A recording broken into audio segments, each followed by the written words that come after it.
This is a brief report on the Hughes Aircraft Company. It tells something of the company's background and facilities, shows a few of its many significant accomplishments, and gives a glimpse of the wide range of programs Hughes is currently engaged in.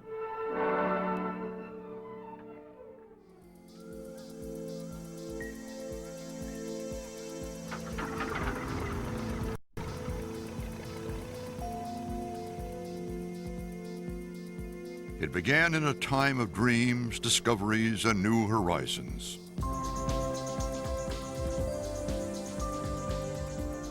Flight, in all its mythic and technological splendor, captured the spirit of the day and the imagination of the world.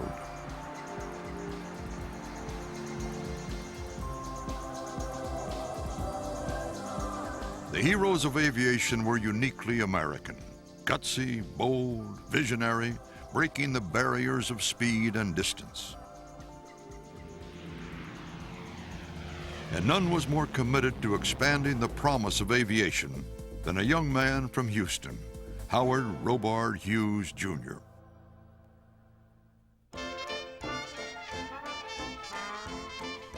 At the age of 18, Hughes inherited his father's tool company. The young millionaire had 4 simple goals: to be the world's top aviator, the most famous movie producer, the richest man on the planet, and the #1 golfer. In 1932, Hughes established a new division of the tool company to track the expenditures of his aviation hobby. He called it Hughes Aircraft Company.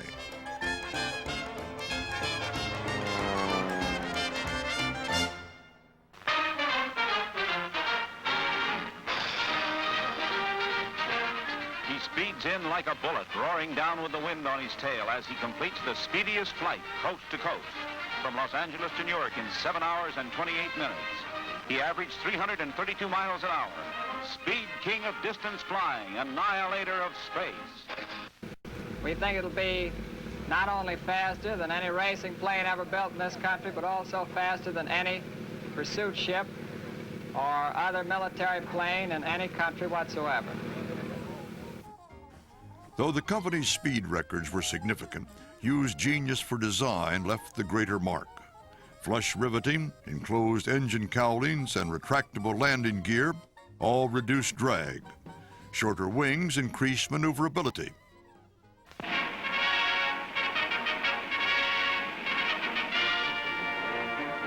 There they are, 15,000 miles around the world. All records crumble. It's New York to New York in 91 hours, 17 minutes.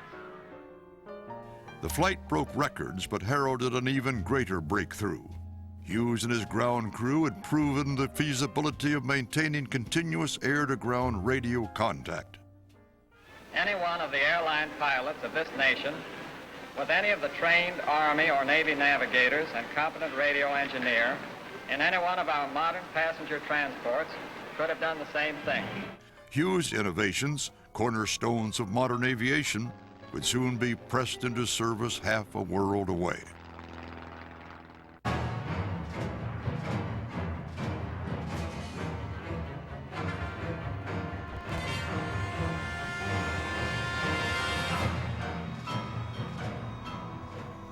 Throughout World War II, the company continued to design new aircraft components. The flexible ammunition chute kept guns from jamming, and soon every major manufacturer was ordering them. It was the first commercial success for the business, and it made a difference for our men in the air. We are airborne, ladies and gentlemen. We were really up in the air. While the more ambitious designs grabbed headlines, an enterprising group of scientists, inventors, and engineers quietly determined the company's future. They called themselves the Radio Group, and they were creating a new field, avionics. As a privately held company, Hughes Aircraft had the resources to research and develop these new ideas. The culture fostered creativity and nurtured novel technologies, systems, and products. The Air Force contracted with the company to develop the guided missile. Howard Hughes wrote at the time, "The future is in electronics." After the war, the economy boomed. Returning GIs found work as engineers and mechanics at Hughes. Women who had been employed during the war stayed on to perform new high-tech jobs.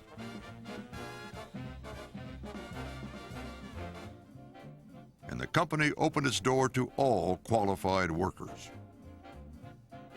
Helio-arc welding is one of the most difficult jobs in any plant. Yet here is Fred Williams, who lost a leg fighting in Germany and became paraplegic. Wilson White, structural assembler at the plant, is blind and has been since the Italian campaign of 1944. The true strength of a nation is in its manpower, and too often the handicapped are in the neglected part of this greatest of our natural resources. Both company and country prospered, but danger loomed in the distance.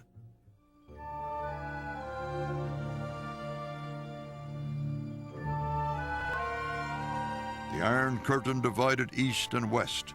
Nations were choosing sides, and the threat of nuclear war was very real.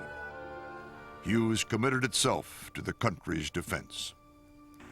Perhaps the most important accomplishment of the year has been the establishment of the Falcon missile manufacturing plant at Tucson as a going concern. A total of 45 missiles had been built up through March of 1953. Hughes eventually delivered 50,000 Falcons to the Air Force.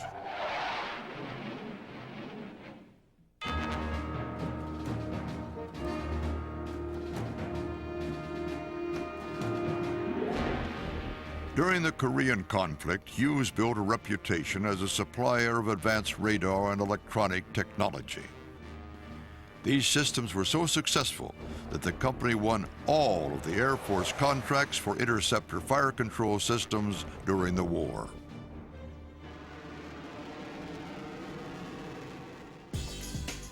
As the competition for defense contracts increased, Hughes looked for ways to diversify.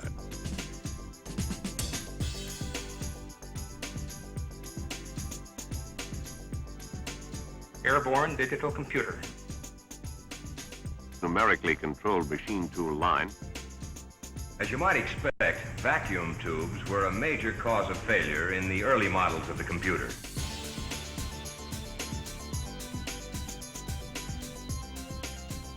Developing a new cathode ray tube called the tonatron. There has occurred very substantial progress that I believe may have important implications for the future. Until 2 days ago, that sound had never been heard on this earth. Suddenly, it has become as much a part of 20th century life as the whir of your vacuum cleaner. It's a report from man's farthest frontier, the radio signal transmitted by the Soviet Sputnik, the first man-made satellite as it passed over New York earlier today. This innocent sound shook America's confidence in its technological superiority. The rules of diplomacy, security, and communications suddenly had changed.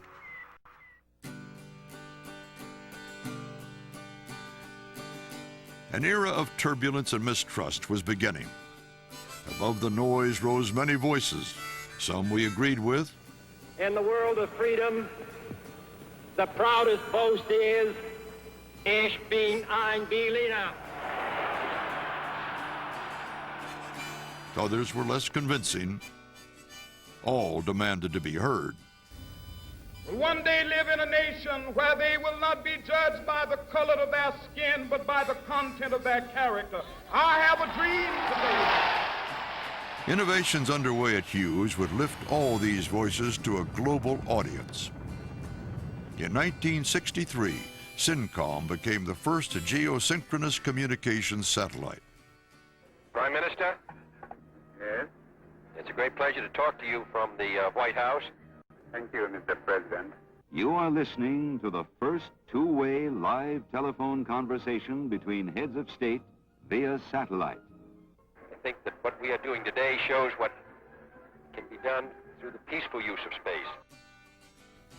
The following year, Hughes brought the world together to watch the Tokyo Olympics. live via Syncom. Hughes was creating the global village before anyone had heard the phrase. This is Earth, as seen by an ordinary satellite. This is Earth as seen by an extraordinary satellite, the one bringing you this program. The satellite is Early Bird, conceived and built by Hughes Aircraft Company. Today, Early Bird and its new owners, ComSat, are proving the potential of the concept. Potential that can eventually improve world understanding more than any single space achievement. Early Bird is one of many contributions to space defense and industry of Hughes Aircraft Company, creating a new world with electronics.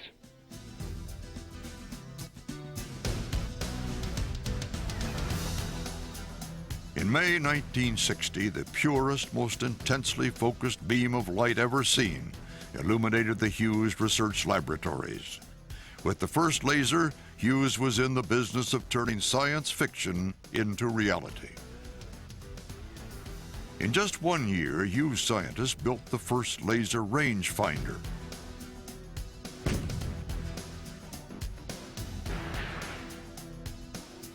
Their new tool soon found countless applications, from the supermarket to surgery.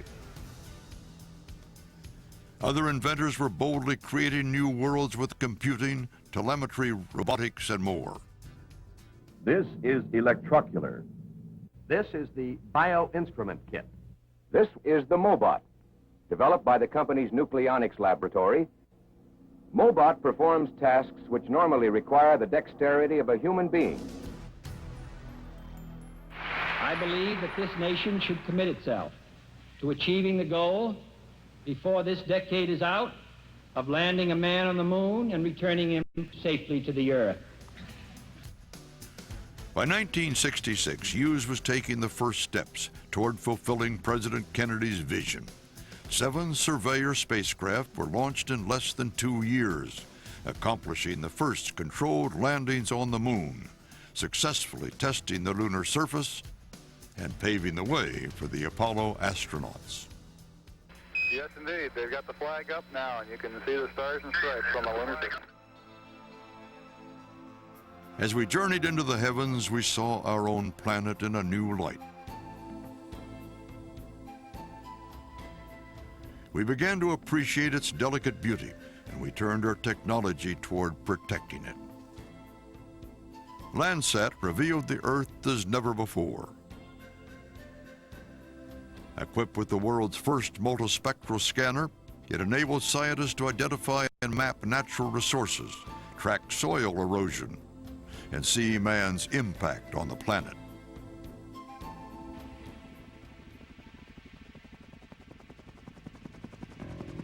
At the same time, conflicts taking place around the world demanded our attention. In Vietnam, our men needed reliable equipment. A new anti-armor weapon, the TOW missile, gave them an advantage. 2 Russian tanks are spotted firing on Kontum. This missile destroys 1 tank. And this missile, fired from 2,000 meters, takes care of the other. After years of improving on its early designs, Hughes began a series of computerized air defense systems to defend entire nations. These systems still monitor the skies over Japan, Switzerland, Canada, the United States, and all the NATO countries. In 1971, a Navy F-14 carrying 6 Phoenix missiles demonstrated the ability to attack multiple targets simultaneously, and Mavericks were giving Air Force pilots laser precision in attacking ground targets.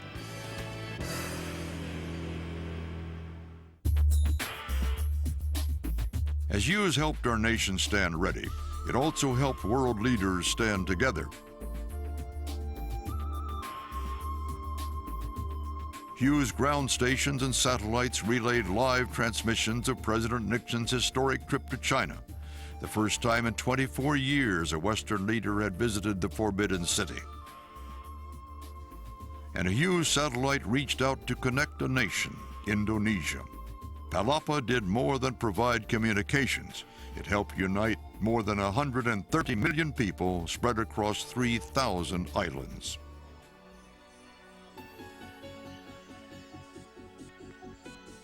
And we reached further into the solar system. Pioneer Venus supplied more information about the temperature, terrain, and atmosphere of our sister planet than had been gathered since Galileo's earliest observations. Knowing where storms will strike, predicting their severity, and providing ample warning is the mission of the GOES satellites. This program helps scientists monitor the skies from high above and has increased our knowledge of the global climate.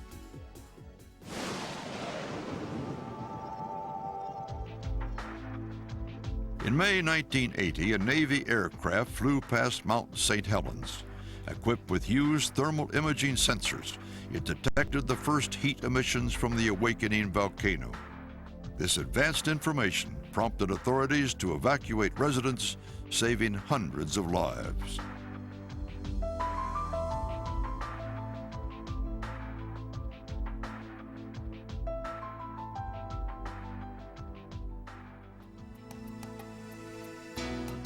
When GM acquired Hughes in 1985, both corporations sought new applications for advanced military technology. Hughes Electronics, with its own rich heritage of innovation, teamed with Hughes to develop infrared viewing systems, head-up displays, and radar systems, revolutionizing automotive electronics. Hughes built the first high-speed superchip containing 72,000 transistors. Hughes chips have been on every major U.S. space mission, all of our communication satellites, and in countless radar, aircraft, and other military programs. Well, we are witnessing a revolution in modern warfare, a revolution that will shape the way that we defend ourselves for decades to come.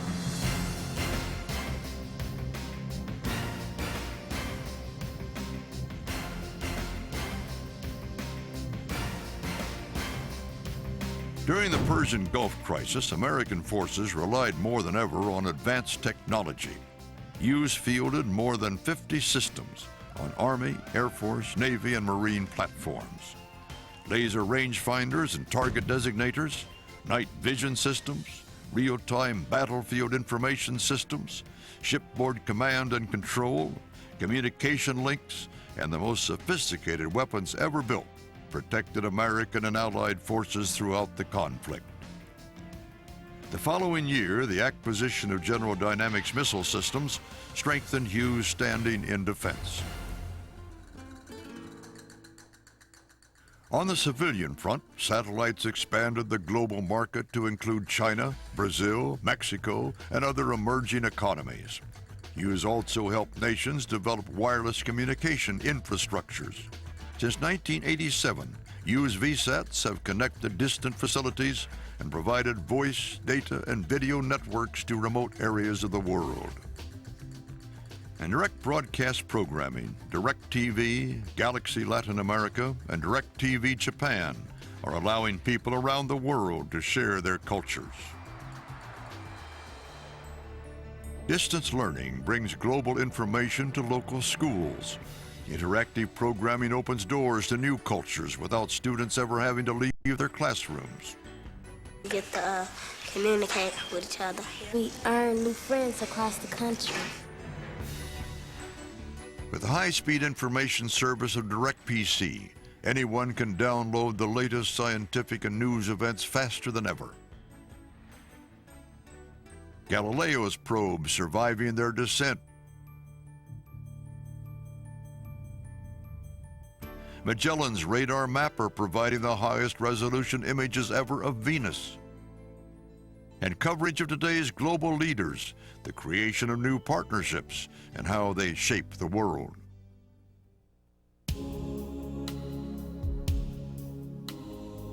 In slightly more than half a century, the contributions and creativity of the people at Hughes have made a difference.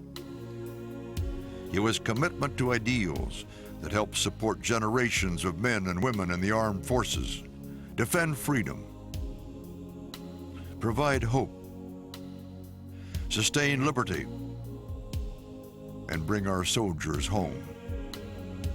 It was spirit that allowed us to look with wonder at the universe and recognize both the promise and the price of reaching out to the unknown. It was dedication to discovery that inspired the journey itself. It was decades of excellence that released the power of expression to every corner of the globe, reflecting the vision of freedom and the faces of courage for all the world to see. To be a part of Hughes is to be an explorer, an inventor, a peacemaker, a patriot, and a part of history.